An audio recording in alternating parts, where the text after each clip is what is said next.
प्रिय विद्यार्थियों, आज हम बात करेंगे डायकोटोमी की के अगले हिस्से की। जो आपके सिलेबस में चार द्वैतवाद दिए गए हैं। सिस्टमेटिक वर्सेस रीजनल ज्योग्राफी की बात हम पिछले लेक्चर्स में कर चुके हैं। आज हम बात करेंगे फिजिकल वर्सेस ह्यूमन ज्योग्राफी। बहुत बड़ा विवाद है ये भूगोल के क्षेत्र में, आज तक है। और कहना चाहिए कि भूगोल जब से एक विषय के रूप में डेवलप होने की अपने स्टेज पर आया, डेवलप हुआ भी नहीं, डेवलप होने के स्टेज पर आया, वहीं से इस विवाद की शुरुआत हुई है। जैसे कि सिस्टमेटिक और रीजनल ज्योग्राफी की बात हमने की थी, वो दोनों जो चीज़ें थी वो भूगोल के अध्ययन के उपागम को लेकर थी कि भूगोल का अध्ययन किस तरह से, किस मेथोडोलॉजी के द्वारा किया जाना चाहिए। फिजिकल वर्सेस ह्यूमन ज्योग्राफी की बात हम जब करते हैं तो इस द्वैतवाद का अर्थ है कि भूगोल का मुख्य सब्जेक्ट मैटर क्या होना चाहिए, विषय वस्तु क्या होनी चाहिए। क्या भूगोल फिजिकल ज्योग्राफी को ही अपने आप में समाहित कर ले तो वो अपने आप में परिपूर्ण हो जाती है, या उसमें मानव भूगोल का समावेश भी जरूरी है। भूगोल भौतिक भूगोल है या भूगोल मानव भूगोल है। भूगोल की आत्मा भौतिक भूगोल है या मानव भूगोल है।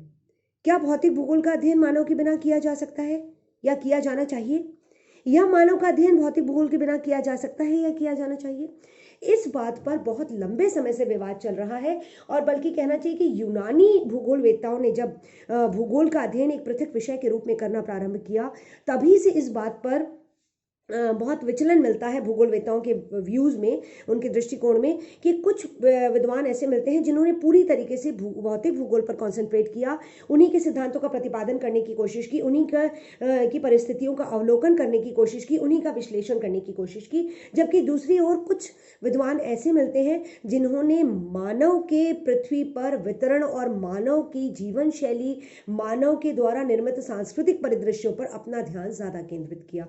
तो एक वर्ग ये मानता है कि भौतिक भूगोल ही भूगोल की आत्मा है, भौतिक भूगोल के अध्ययन के बिना भूगोल अधूरा है, अधूरा नहीं बल्कि है ही नहीं, भौतिक भूगोल ही वस्तुतः भूगोल है। दूसरा वर्ग ये मानता है कि भौतिक भूगोल का अध्ययन बिल्कुल जरूरी नहीं है, क्योंकि मानव जहां तक प्राकृतिक दशाओं से प्रभावित होता है, बस उतना ही प्राकृतिक दशाएं जरूरी हैं, बाकी मानव ही इंपॉर्टेंट है। इसी से नींव पड़ती है आगे जब हम पॉसिबिलिज्म और डिटर्मिनिज्म की बात करेंगे, तो वहाँ भी उसकी नींव यहीं से पड़ती है जब हम सब्जेक्ट मैटर की बात करते हैं कि भूगोल में physical geography is more important और human geography is more important. इसका जैसे कि मैंने आपसे कहा कि इसकी जो नींव है वो यूनानी भूगोलवेत्ताओं के समय से ही पड़ गई थी। हेकेटियस ने फिजिकल ज्योग्राफी पर बहुत ज़्यादा बल दिया था। हेकेटियस ने ये कहा था कि फिजिकल ज्योग्राफी ही ज्योग्राफी है, जबकि उनके बाद हेरोडोटस और स्ट्रैबो जो रहे यूनानी और रोमन ज्योग्राफर्स के दौरान के समय के दौरान, उन्होंने ह्यूमन एस्पेक्ट पर ज़्यादा बल दिया। ये कहा कि मानव भूगोल ही वस्तुतः भूगोल की आत्मा है और मानव के अध्ययन के बिना फिजिकल ज्योग्राफी का अध्ययन बेकार है। तो ये समकालीन, मतलब उस समय से ही जब यूनानी भूगोलवेत्ता और रोमन ज्योग्राफर्स ने ज्योग्राफी का एज अ सब्जेक्ट डेवलपमेंट शुरू किया, वहीं से ये डायकोटोमी देखने को मिलती है। हेकेटियस एक तरफ फिजिकल ज्योग्राफी को एडवोकेट करते हुए देखते हैं, हेरोडोटस और स्ट्रैबो ह्यूमन ज्योग्राफी को एडवोकेट करते हुए देखते हैं। और इसके साथ साथ इसमें जो कुछ भूगोलवेत्ता रहे, उन्होंने ये कहा कि it is the essential justification for the role of geography.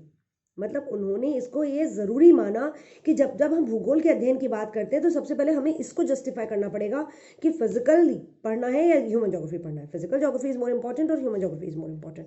तो इस पर जब आगे विद्वानों ने अध्ययन करना शुरू किया, तो बहुत सारे विद्वानों ने इस बात पर बल दिया कि फिजिकल ज्योग्राफी इसलिए इंपॉर्टेंट है बिकॉज फिजिकल ज्योग्राफी में सारे नेचुरल फिनोमेना इंक्लूडेड होते हैं। चाहे हम क्लाइमेटोलॉजी की बात करें, चाहे हम मेटीरियोलॉजी की बात करें, चाहे हाइड्रोलॉजी, ओशनोग्राफी, जियोलॉजी, लैंडफॉर्म्स, सब कुछ फिजिकल ज्योग्राफी का ही हिस्सा है।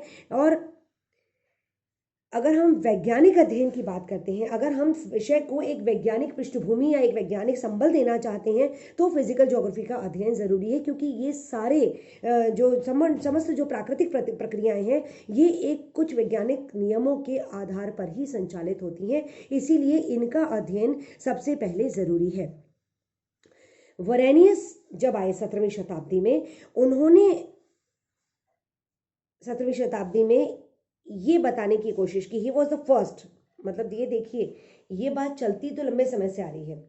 लेकिन ये भी सच है कि शुरू में भूगोलवेत्ता का जो हम अध्ययन करते हैं यूनानी और रोमन जोग्राफर्स का या अरब जोग्राफर्स का जब तक हम अध्ययन करते हैं तो हम ये पाते हैं कि उनमें यात्रा वृत्तांत ज़्यादा मिलते हैं, क्योंकि उस समय पृथ्वी को और ज़्यादा एक्सप्लोर करने और ज़्यादा खोजने की चेष्टा थी, क्योंकि हम समस्त पृथ्वी को जान ही नहीं पाए थे।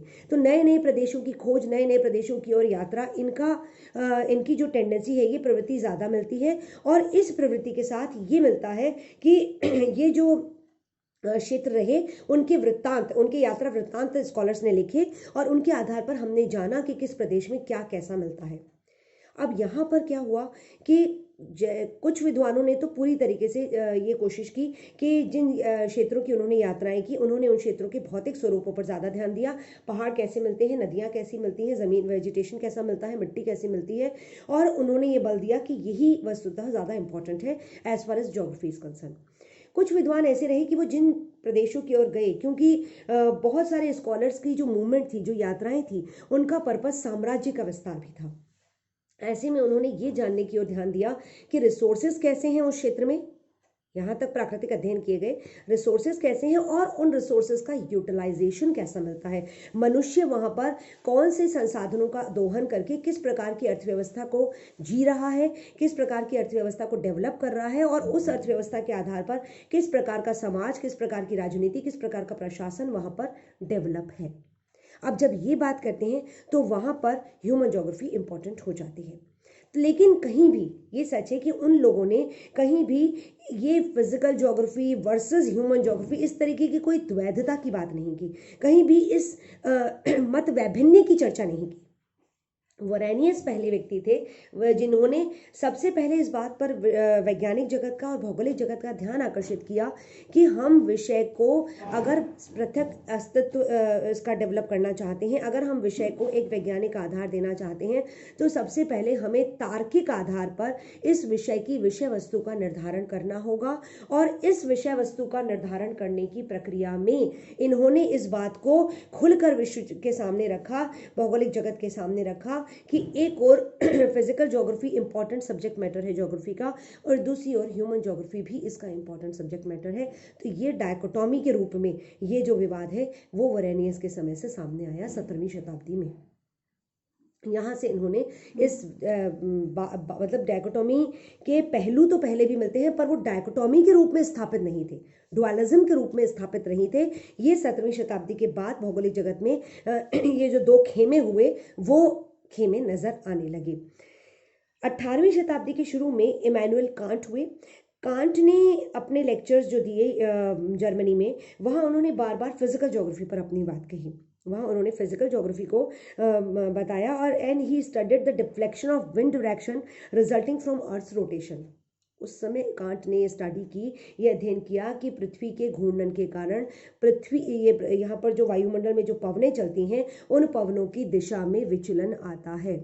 अगर आपने फर्स्ट ईयर में पढ़ा होगा, मैं उस बात पे डिटेल पे नहीं जाऊंगी, जो फेरल के नियम की बात हुई, या जो हम ये कहते हैं कि विषुवत रेखा को क्रॉस करके पवनें दाईं ओर और बाईं ओर मुड़ जाती हैं, वो वाली जो कंसेप्ट है, कोरालियस नियम का जो कंसेप्ट है, हम उस पर ज़्यादा डिटेल में नहीं जाएंगे। लेकिन इस बात की शुरुआत कांट ने की, तो वो फिजिकल ज्योग्राफी पे इतना ज़्यादा कॉन्सेंट्रेटेड थे। हमबोल्ट जो कि उस समय प्रमुखता से बहुत बड़े यात्री रहे, बहुत ज़्यादा उन्होंने यात्राएं की और उन यात्रा वृत्तांतों के आधार पर विस्तृत विवरण प्रस्तुत किए।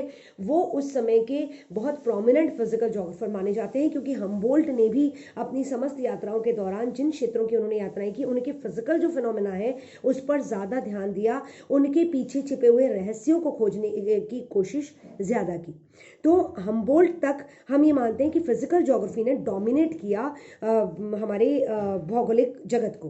फिजिकल ज्योग्राफी वाला जो खेमा था वो ज़्यादा डोमिनेटिंग पोजीशन में था हमबोल्ट तक। इसके बाद रिटर आए। रिटर जो थे उनका रुझान ह्यूमन ज्योग्राफी की तरफ नजर आता है। रिटर के समय से ह्यूमन ज्योग्राफी एक पृथक और महत्वपूर्ण शाखा के रूप में डेवलप होनी शुरू हुई। हमबोल्ट और रिटर दोनों समकालीन थे, पर हमबोल्ट का ज़्यादा संकेत जो ध्यान है वो फिजिकल ज्योग्राफी पर केंद्रित दिखता है, रिटर का ज़्यादा ध्यान ह्यूमन ज्योग्राफी पर केंद्रित दिखता है। ह्यूमन ज्योग्राफी की शुरुआत एक पृथक और सशक्त भौगोलिक शाखा के रूप में रिटर से हुई मानी जाती है। हमबोल्ट और रिटर दोनों ने लेकिन ये माना कि एक जना फिजिकल ज्योग्राफी को एडवोकेट करता था, एक जना ह्यूमन ज्योग्राफी को एडवोकेट करता था, लेकिन दोनों ने ये माना कि जब हम प्रकृति का अध्ययन करते हैं तो प्रकृति का अध्ययन वस्तुतः प्रकृति के बीच जो विद्यमान एकता है, जो अनेकता में एकता है, उसको खोजने और उसको स्थापित करने के लिए किया जाना चाहिए। यही उसका उद्देश्य है। मतलब जब हम प्राकृतिक फिनोमेना का, जब हम भौतिक फिनोमेना का, जब हम भौगोलिक तत्वों का, भौगोलिक नहीं भौतिक तत्वों का अध्ययन करते हैं, तो इसका मतलब है कि उस अध्ययन का उद्देश्य ये होता है कि हम प्रकृति में इन विभिन्न तत्वों के मध्य मौजूद जो अंतर संबंध और जो एकता है उस तक पहुँचें, उस एकता को प्रतिपादित करने की के गोल तक, के लक्ष्य तक हम पहुँचें। ये होना चाहिए अध्ययन का उद्देश्य। इसका मतलब इन्होंने यहाँ पर मानव को भी धीरे धीरे सम्मिलित करना शुरू किया, क्योंकि जब प्राकृतिक फिनोमेना की बात हम करते हैं तो मानव भी उसमें कहीं तो रहता ही है। और अगर हम यूनिटी इन नेचर की बात करते हैं, प्रकृति में एकता की बात करते हैं, तो स्वाभाविक रूप से वहाँ पर मानव का दखल हो जाता है। समस्त प्राकृतिक तत्वों के बीच इंटर रिलेशनशिप में मनुष्य भी कहीं ना कहीं उस इंटर रिलेशनशिप की में एक कड़ी के रूप में जुड़ता है, और यहाँ से शुरुआत होती है भौतिक और मानव भूगोल के सम्मिलित अध्ययन की। तो और जब ये अध्ययन सम्मिलित होता है तो यहां से शुरुआत होती है इस बात की कि कौन से लोग किस कड़ी को इंपॉर्टेंट मानते हैं। वैज्ञानिकों का, भूगोलवेत्ताओं का कौन सा खेमा भौतिक भूगोल को इंपॉर्टेंट मानता है और कौन सा खेमा मानव भूगोल को इंपॉर्टेंट मानता है। फिर इसके बाद जब डार्विन ने फिजिकल ज्योग्राफी नहीं, डार्विन ने तो अपना साइंटिफिक जो सिद्धांत दिया, डार्विन ने जब अपने सिद्धांत को, सर्वाइवल ऑफ द फिटेस्ट को विश्व के सामने रखा, तो वहाँ पर ये चीज़ें सामने आई कि ऐसा लगा कि फिजिकल ज्योग्राफी ज़्यादा इंपॉर्टेंट हो गई है। समस्त प्राकृतिक रहस्यों को खोजने के लिए फिजिकल ज्योग्राफी इंपॉर्टेंट हो गई, और हम फिजिकल ज्योग्राफी के नियमों को, सिद्धांतों को ही मानव पर भी अप्लाई कर रहे हैं। ऐसा हमने पिछले लेक्चर्स में पढ़ा है कि डार्विन के सिद्धांत मानव पर अप्लाई होने लगे, मानव की संस्थाओं पर अप्लाई होने लगे, स्टेट पर अप्लाई होने लगे। जब ये बातें सामने आई तो फिजिकल ज्योग्राफी इंपॉर्टेंट दिखने लगी। Letter in 19th century, geographers concerned themselves more and more with the physical geography. Physical geography important होने लगी। उस समय जियोमॉर्फोलॉजी अस्तित्व में आई, भूआकृति विज्ञान अस्तित्व में आया, जिसमें कि स्थल रूपों के विस्तृत और अध्ययन और विश्लेषण पर ध्यान दिया जाने लगा। उस पर कॉन्सेंट्रेशन रहा विद्वानों का। और उसके बाद इसी जियोमॉर्फोलॉजी टर्म जो है वो अल्बर्ट पैंक ने उस समय प्रतिपादित किया। और इसके अलावा डेविस और पेंग के जो लैंडफॉर्म इवोल्यूशन, जो स्थल रूप निर्माण और स्थल रूप विकास की जो साइकिल ऑफ इरोजन, ये सब सामने आया, तो समस्त भौगोलिक जगत का पूरा कंसंट्रेशन इन्हीं फिजिकल एस्पेक्ट्स पर और इन्हीं फिजिकल प्रोसेसेस पर हो गया।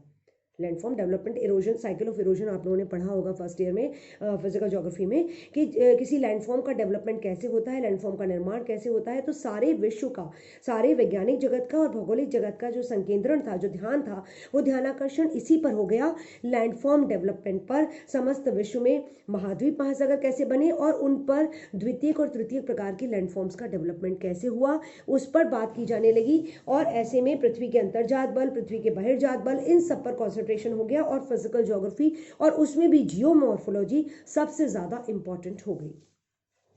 19वीं शताब्दी के अंत तक ये स्थिति भौगोलिक जगत में रही। अब जब ये सारी चीजें होने लगी तो उसके बाद भूगोल के, मतलब पृथ्वी के उच्चावच और इन्हीं सब पर ध्यान दिया जाने लगा, चाहे वो और अच्छा, इसी दौरान बाद में जब कोपेन आए तो कोपेन ने पृथ्वी के जलवायविक प्रदेशों का विवरण प्रस्तुत किया, जलवायु प्रदेशों में बांटा पृथ्वी को। तो मतलब जियोमॉर्फोलॉजी और उसके बाद क्लाइमेटोलॉजी पर ज़्यादा कंसंट्रेशन हो गया। कुल मिलाकर भूगोल जो है वो फिजिकल ज्योग्राफी बनकर रह गई। मानव कहीं अछूता छूट गया, पीछे छूट गया मानव, क्योंकि सारा कंसंट्रेशन, सारा अध्ययन और विश्लेषण करने की जो प्रक्रिया थी वो सारी की सारी पृथ्वी को समझने में लग गई, प्रकृति को समझने में लग गई, सारी शक्ति भूगोलवेत्ताओं ने अपनी प्रकृति को समझने में लगा दी। अब हम अगले लेक्चर में जानेंगे कि ह्यूमन ज्योग्राफी कैसे एक प्रमुख और सशक्त रूप में सामने आई, जहां से डायकोटॉमी और प्रोमिनेंट हुई। डायकोटॉमी हो तो रही थी पर ह्यूमन ज्योग्राफी पीछे छूटती जा रही थी, फिजिकल ज्योग्राफी डोमिनेट करने लगी थी 19वीं शताब्दी के अंत तक। आगे किस तरीके से भूगोल की विषय वस्तु का डेवलपमेंट होता है और भूगोल की विषय वस्तु फिजिकल ज्योग्राफी के साथ साथ ह्यूमन ज्योग्राफी की ओर उन्मुख होती है, इस पर हम अगले लेक्चर में बात करेंगे। Thank you.